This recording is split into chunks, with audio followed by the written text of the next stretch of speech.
Alright, welcome back to Mastering MMA. I got Connor with us here.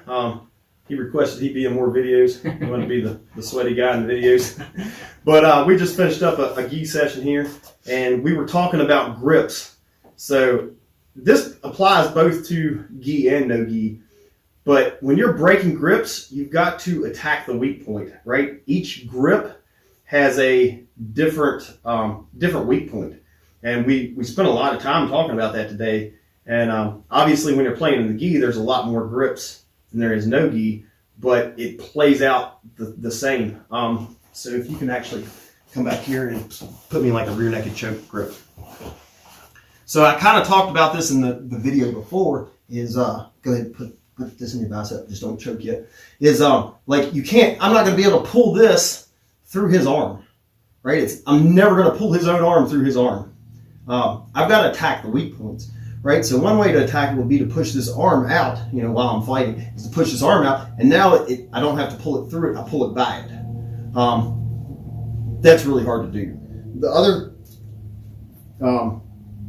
way to do this is to open this up, and then I'll tuck it, and now I no longer have that grip. Now I've got a different grip to deal with, so let's turn this way. Right, so I'm no longer fighting this grip, now I'm fighting this grip. Right? And for me just to pull it down, sometimes I can get it, sometimes I can't. Right? Because when I'm pulling down, I'm kind of pulling into his fingers. Right? So I'm pulling into the hook of his hand. So what in general I like to do is I'll catch the thumb, like the meat part of the thumb, and I will roll it. Right? So I'm no longer, his hand's on my back, it's kind of hooked this way. If I'm pulling this way, I'm pulling into that big hook. Right? But if I do this way, I'm moving through here, let me turn this way. I'm moving through the gap in his fingers, right? Instead of trying to pull through his fingers, I'm going to pull through this hole. And this applies lots of different places. Go to your back, I'm going to put you in a arm bar. So, let's get up this way so I'm going to get a better look here. Right back. So if he's got this same grip here, right? If he's playing this type of thing, right? This is hard to break like this, right? Because I'm not, let this lay out for me. I'm not gonna move this one. I'm not just gonna pull this through, right? Now I can pop this and then bring off, or, right? I can also start rocking, which puts it at a different angle, and then bring it out, right? But if he's got an S grip, let's go ahead and make an S grip. If he's got this S grip, if I'm pulling this way, I'm pulling right into his hooks. Does that make sense? What I like to do with this S grip is I'll change the angle. So I'll pull as hard as I can, and he'll kind of pull back, right? And then I'll pull this elbow in, and I've done this. So now, look at his S grip. It's no longer structurally sound, right? So once he's got this, hold as tight as you can. Don't even pull his arm out. Right, it's easy. You can go ahead and grab that grip again. Like really squeeze, I'm just gonna pull it out. Right? So as long as I pull this in here, it's coming out easy. It's kind of crazy, isn't it? So, like, it's different types of grips, right? If I've got a gable grip, this, I can kind of open up different ways, right? But if I just pull this way, like, this is a strong grip, right? I've got two hooks working together, and they're solid. They're more solid than S grip, and there's a time and a place for different grips. But you got to kind of figure out what type of grip they're using to know how to attack the weak point. All right, so another one we're going to address is in the armpits here from guard, right? So I talked to him. If he's only got one here, right? Say I might even have this. Is I'm going to circle this grip. Here's another example, right? So if he just tries to pull away from this, right? I've got a good solid grip. He needs to circle this. Other way. Which brings him out of this hole, right? I've got this form. This is my weak spot right here. So as I've got his wrist and he turns, that turns it to that weak spot, which allows him to remove his hand. And stand up while we're on this. We'll scoot back this way so we stay right. Yeah. So while we're on this, right, if he's got a grip on my hand here and I can't circle, right, say he's got a good grip, I can slide it through. So it's I'm eliminating the grip by coming out of this big hole, right? I'm not fighting into fingers or the palm, right? I'm either coming out this way or out this way. In general, this way is going to be easier because your hand gets thicker your actual hand gets thicker than your wrist. That's what I'm trying to say.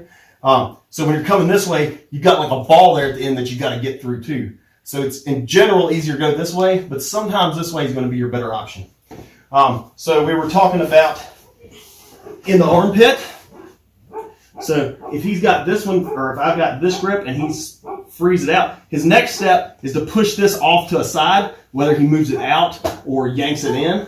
But if he pushes it out, I can't follow his arm, and he can take his hand way above his head and circle back in, and now he's freed that grip, right? Because if he tries to push down here, no, just with your arm, like it's not happening. He's pushing right into the strength of it, right? If he tries to go straight up, right, I've got this. But if he can move it out, now I can no longer follow it. So it gives him an escape. Let me put you in a rear naked choke tight grip. So this one doesn't completely eliminate this. I talked in my rear naked choke grip video about how you want to grip up here near the wrist, the hand, these types of things. When people do this and I'm on the offensive, right, I'm grip fighting. I put my hand here and I push it down my forearm, right? Squeeze my hand or my arm as tight as I can there, right? So I get here and I'll push this down, right? It's not going anywhere. And if this one isn't his hand came off because it ran into the other one, but if this one isn't here, right, I can just push this down, and now he can pull as hard as he wants. Yank that thing, pull it off there. I'm not struggling at all. I'm barely engaged, right? It's not going anywhere. If he gets up here and he does the same thing, my hand's coming off. So you've got to think about the weak points in the grips you're trying to use and the grips you're trying to attack or eliminate. If I am using a grip, I've got to know what he wants to do to get out of it so I'm prepared for his escape. And then you can start playing like, if I grab this grip, I know he's going to grab this grip, I can go ahead and attack something. We actually talked about that too a little bit, playing from guard, right? A lot of times, if I want this hand, I'll get a real good grip on this, right? So he'll take this hand to start fighting, and then I'll go and attack my arm or whatever I'm looking to do, right? Because, come back in here. If I've got this secured in real tight, right, and he can't get it, and he can't get it gone, right? A lot of times this other hand's going to come into play, and that's when I can get the hand I'm looking for, right? So we grip for a purpose, and we think about weak spots of the grips, right? If somebody is getting a grip, I want to be thinking about why they're getting a grip. And I'm going to think about the weak spot to eliminate the grip. If I'm getting a grip, I want to be getting a grip for a purpose, right? We're moving towards something. And I want to think about what the weak point of my grip is to try to avoid that or be prepared to counter when they attack that weak point. Anything else? No, I was just going to say the grip with intention thing. Don't just grip for the sake of gripping. Also, we kind of talked about this too. A lot of times, so say he's in my guard. We'll just use this as an example.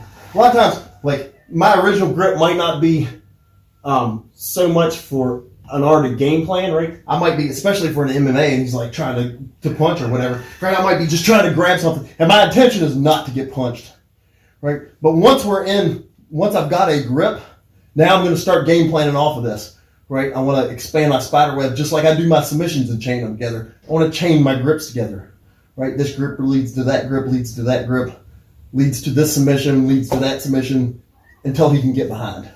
So it's just you chain it together just like you do your submissions, and it will help you out a lot. If you take a couple of sessions of your training and focus on your grips, you will be amazed how much you improve.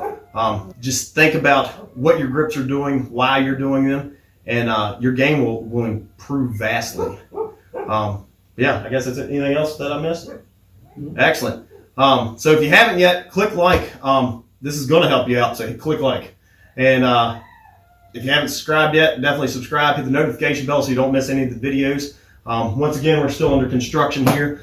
So it's going to be kind of a mess for a little bit till we get everything up and running, but it'll be nice.